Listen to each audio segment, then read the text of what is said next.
नमस्कार, समय रेखामा तपाईलाई स्वागत छ। म कृष्ण थापा।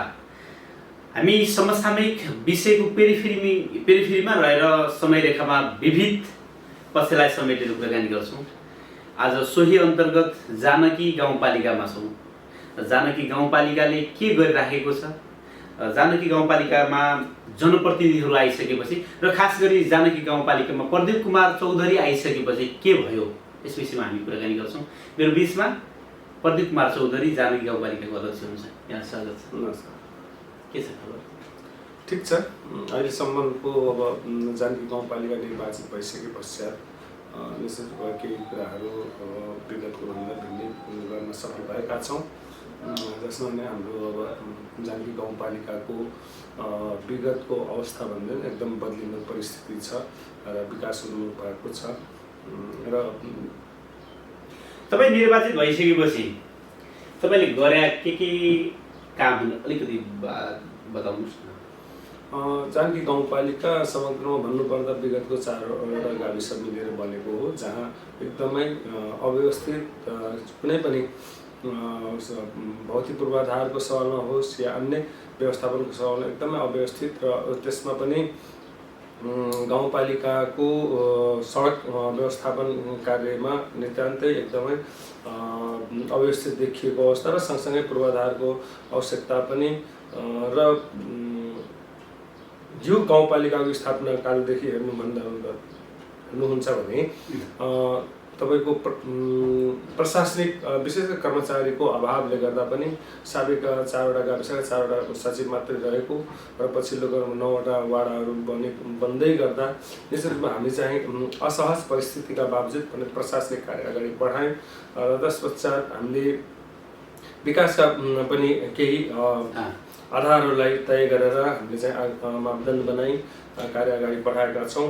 जसअन्तर्गत केही कुराहरू चाहिँ भन्न उपयुक्त छ। विशेष गरेर यो जानकी गाउँपालिकामा अबको यो 5 वर्षभित्रमा हामीले चाहिँ एउटा गाउँपालिकाको रिङ रोड जुन सबै वाडाका कार्यालयहरू चाहिँ के अरे पिचसँग या एउटा रोडसँग, एउटा राष्ट्रिय मापदण्ड आधारको रोडसँग एउटा सडक सञ्जालसँग जोडिन्छ।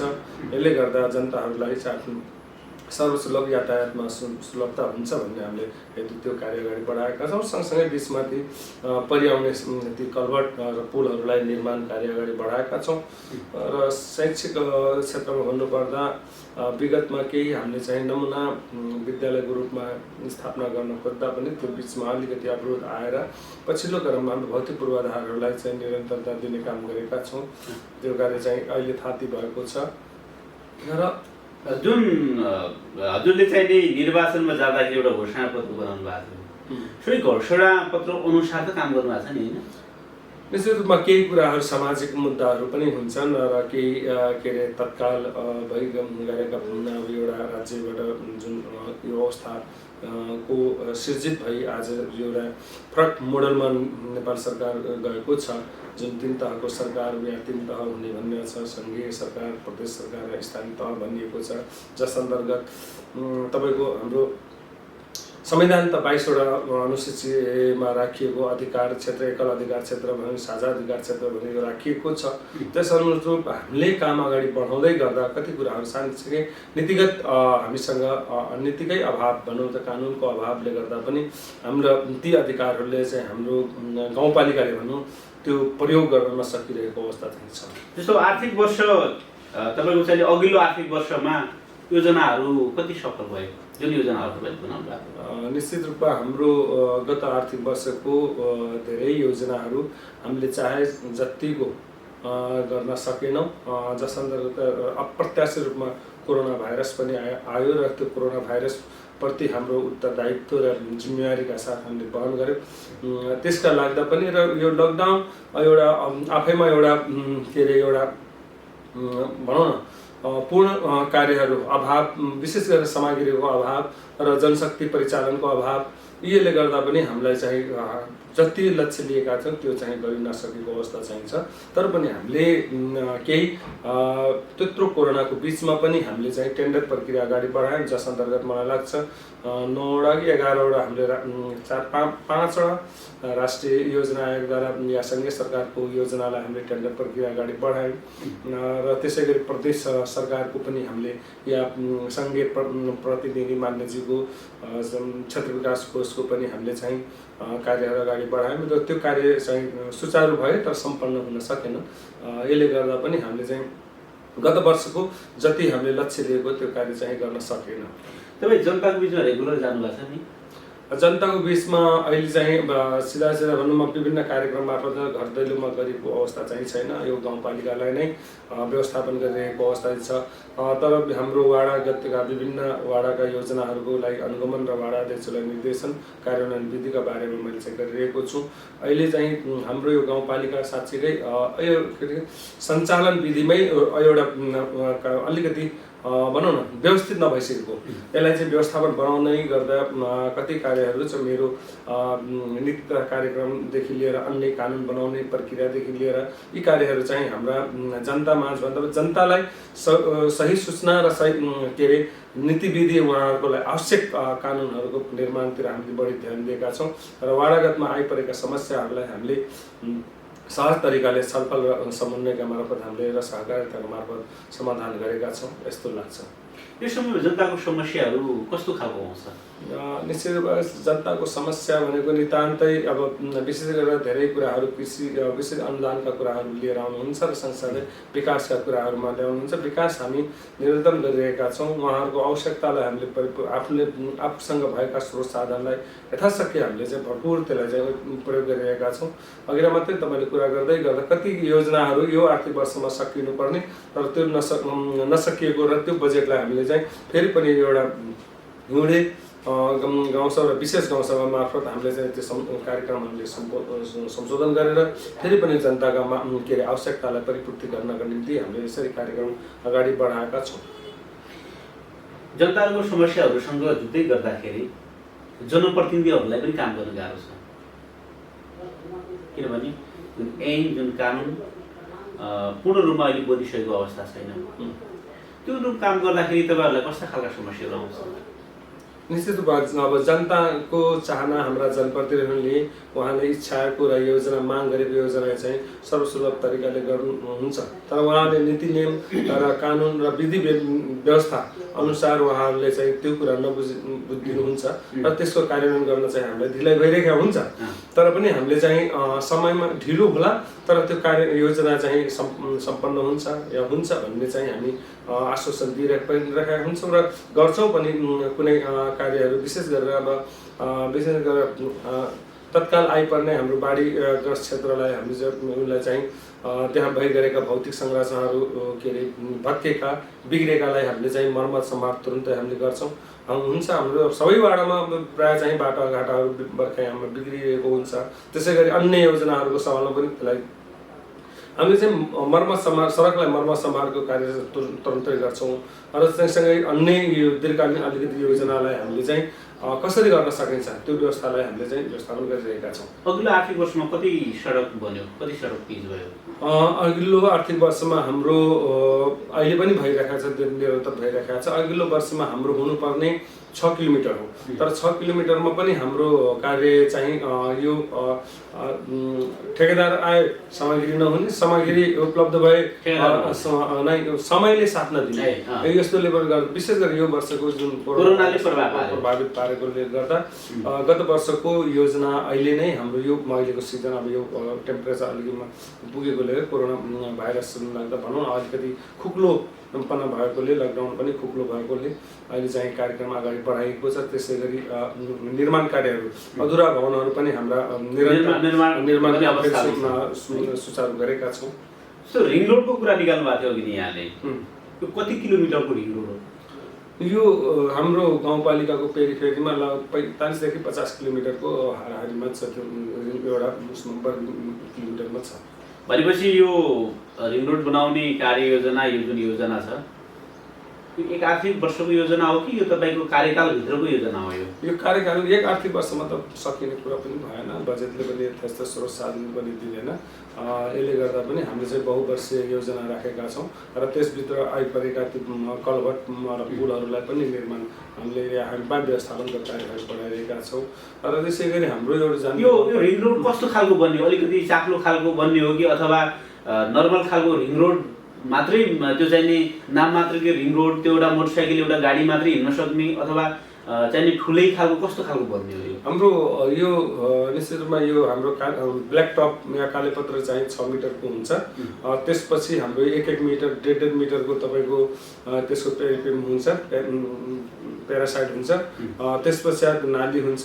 यसरी गर्दाखेरि सबै 14-10 भनौँ न 10 मिटरदेखि माथि नै हाम्रो चाहिँ त्यो बाटोहरू चाक्लो छ। कति क्षमता अनुसारको हुन्छ? जस्तो कति लोडको कति टनको गाडीहरू हिँड्न सक्ने? यो निश्चित यो पनि हाम्रो अब अहिलेसम्म हाम्रो हेर्दै गर्दा निर्माण भएका योजनाहरू हेर्दै गर्दा निश्चित रूपमा हाम्रो यो 10 चक्के के अरे चल्न सक्ने, अब त्यसको कति टनको हुन्छ हामीलाई थाहा भएन, तर त्यो 10 चक्के ले आफ्नो क्षमता अनुसारको भार गर्न सक्ने चाहिँ हामीले चाहिँ त्यो किसिमको हामीले के अरे डिपिएस्टिक बनाएका छौँ र कुनै ठाउँमा के अरे प्रिमिक्स पनि बनाइएको छ।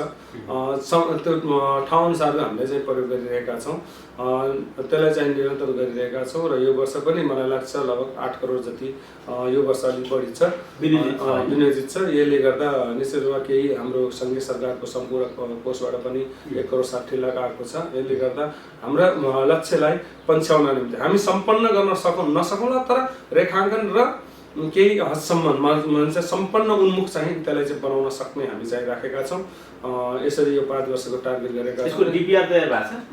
यसको डिपिआर चाहिँ तयार छ हाम्रो र त्यस बिचमा पनि बिचमा हाम्रो बाटाहरू सहायक बाटाहरू पनि हामी बनाइरहेका छौँ र कति कार्यहरू चाहिँ हाम्रो प्रदेश के अरे सङ्घीय सरकारका प्रतिनिधि या यहाँको क्षेत्रीय प्रतिनिधि त्यसै गरी प्रदेशका मान्यज्यूहरूको पनि समन्वय र सहकारितामा हामी यो कार्य अगाडि बढाइरहेका छौँ।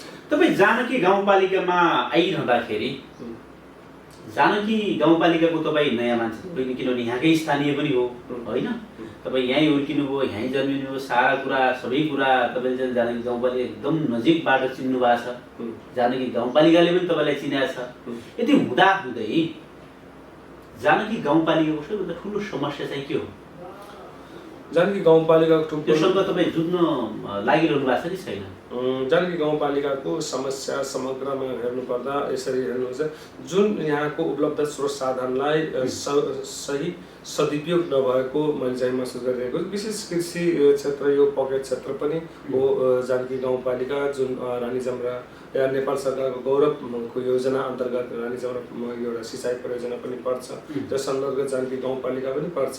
जानकी गाउँपालिका पूर्ण रूपमा सिँचित क्षेत्र भएर पनि हामीले जुन किसिमले कृषिलाई अझै आधुनिकीकरण गर्न सके या अलिकति व्यवस्थित एउटा व्यावसायिक कृषितिर उन्मुख गराउन सके, किसानहरू उन्मुख गराउन सके भए निश्चित रूपमा केही कुराहरू चाहिँ हाम्रा यहाँका जनताहरूको आर्थिक स्तर या जीवन स्तर उकास्न सकिन्थ्यो भन्ने चाहिँ लागेको छ। अर्को कुरा यहाँको समस्या के हो? समस्या हामीसँग अत्यस्त त्यो कार्यक्रममा या कृषितिरको जुन हामीले चाहिँ चाहे जस्तो हामीले चाहिँ बजेट व्यवस्थापन गर्न सकेका छैनौँ एक। र अर्को कुरा यहाँको मैले भनेको यहाँको यो क्षेत्रको मैले भनेको जानकी गाउँपालिकाको कार्यालयको समस्या मैले सोधिराखेको छैन, समग्र जानकी गाउँपालिकाको यो जो क्षेत्र छ यो क्षेत्रभित्र बस्ने सम्पूर्ण यो भूगोलभित्र बस्ने जो सर्वसाधारणहरू हुनुहुन्छ होइन, उहाँहरूको समस्या चाहिँ के हो? तपाईँहरूले केलाई त्यहाँनिर यो चाहिँ समस्या हो है त्यहाँको भनेर के त्यस्तो खालको बनाउनु भएको छ? निश्चित रूपमा यो अब यहाँको जानकी गाउँपालिकाको हेर्नुहुन्छ भने चाहिँ शैक्षिक स्तरको अलिकति पनि साक्षरता पनि कम रहेको चाहिँ एउटा पोइन्ट हो, एउटा साक्षरता। त्यसरी चाहिँ बेरोजगार पनि हो। अब कृषिमा पनि अब जुन जनशक्ति छ कृषिमा छैन जनशक्ति, अब कृषिको दक्ष जनशक्ति भइदिएको भए त्यसमा कृषिमा आत्मनिर्भर हुन्थे, तर यहाँ बेरोजगारीको पनि एउटा समस्या जर्जर समस्या छ। र अर्को कुरा विशेष गरेर चाहिँ यहाँ भौतिक पूर्वाधारहरू पनि विगतको एउटा गाविस रहेको, त्यसले गर्दा प्रशासनिक आफ्नै अव्यवस्थित यो कार्य भनौँ न कार्य सम्पादनका निम्ति प्रशासनिक भवन नहुनु पनि एउटा समस्या हो। यसले गर्दा यसका निरन्तर हामीसँग पहिलो सुरुमा प्रशासनिक भवन बनाउन या कार्यालय बनाउनका निम्ति जग्गै थिएन। यो दोस्रो आर्थिक वर्ष मात्रै हामीले प्राप्ति गरे, तर तेस्रो आर्थिक वर्ष हामीले कार्यान्वयन गर्ने भनेका थियौँ, तर यो लकडाउनले गर्दा पनि त्यो अगाडि बढाएन। सोइल टेस्ट र डिपिआरसम्मको प्रक्रिया अगाडि, अब यो वर्ष चाहिँ हाम्रो टेन्डर प्रक्रिया अगाडि बढ्छ र त्यो आफ्नै कार्यालय पाउँछ, आफ्नो कार्यालय हुन्छ। बेरोजगारी समस्या समाधानको निम्ति के पहल हुन्छ तपाईको? बेरोजगारी समस्याको लागि हामीले यो वर्ष एउटा परीक्षण या अलिकति सानो एउटा के अरे जोखिम आर्थिक सहयोग कार्यक्रम भनेर ल्याएका छौँ। एउटा त्यो छ र हाम्रो कृषि जुन गर्ने व्यक्तिहरू हुन्छ, किसान दाजुभाइहरूको उत्पादनलाई बजारीकरण गर्नका लागि हामीले चाहिँ कृषि एम्बुलेन्स भन्ने एउटा कार्यक्रम ल्याएका छौँ। कृषि एम्बुलेन्सले हाम्रा किसान दाजुभाइहरूको उत्पादन भएका ती सामग्रीलाई हामीले चाहिँ कृषि एम्बुलेन्स मार्फत हाम्रो सम्बन्धित ठाउँमा या बजारसम्म पुर्याउनका लागि कुनै पनि बाधा नरहला भन्ने उद्देश्यका साथ कृषि एम्बुलेन्स भन्ने ल्याएका छौँ। अर्को हाम्रो अब ती बेरोजगार रहेका युवा या किसानहरूलाई अदक्ष किसानहरूलाई दक्ष किसान बनाउने र बेरोजगार युवाहरूलाई अब कृषितिर के अरे तपाईँको उनीहरूलाई आकर्षित गराउनका लागि उहाँलाई दक्ष तालिम दिनका लागि त्यो हामीले चाहिँ एउटा कृषि तालिम तथा अनुसन्धान केन्द्र हामीले जानकी गाउँपालिकामा स्थापित गरिरहेका छौँ, जस अन्तर्गत हामीले त्यो गरी खाने परियोजना अन्तर्गत गरी खाने चौतारीको परियोजना अन्तर्गत हामीले केही कार्यक्रम अगाडि बढाइसकेका छौँ र जस अन्तर्गत हामीले चाहिँ बिउ उत्पादनदेखि लिएर अबको दिनमा हाम्रो यो चाहिँ हिउँदे बालीको लागि हामीले चाहिँ डेमो प्रदर्शन र किसानहरूलाई विभिन्न त्यो बाली सम्बन्धी चाहिँ तालिम र त्यो प्र्याक्टिकल पनि गराउनका निम्ति हामीले यसरी चाहिँ केन्द्र स्थापना गरिरहेका छौँ। अहिले कोभिड-19ले शैक्षिक अवस्था एकदम अस्तव्यस्त छ, गाउँपालिकामा पनि छ होइन? अब यसलाई पहिलेको अवस्थामा ल्याउन टाइम लाग्ला, समय लाग्ला होइन?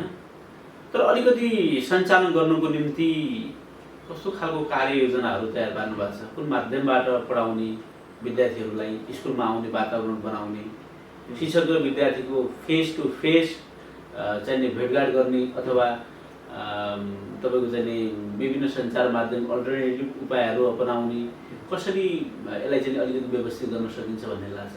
यो निश्चित नेपाल सरकारको एउटा निर्देश या मन्त्री स्तरको एउटा निर्णय भइआएको छ भन्ने मैले सुन्न पाएको छु र पछिल्लो क्रम त्यही अनुसार हामीले चाहिँ यो चरणबद्ध हामीले चाहिँ शिक्षा समिति र त्यो विद्यालयका र अब विद्यालय व्यवस्थापन समितिसँग पनि छलफल गरी अगाडि बढाउनुपर्छ।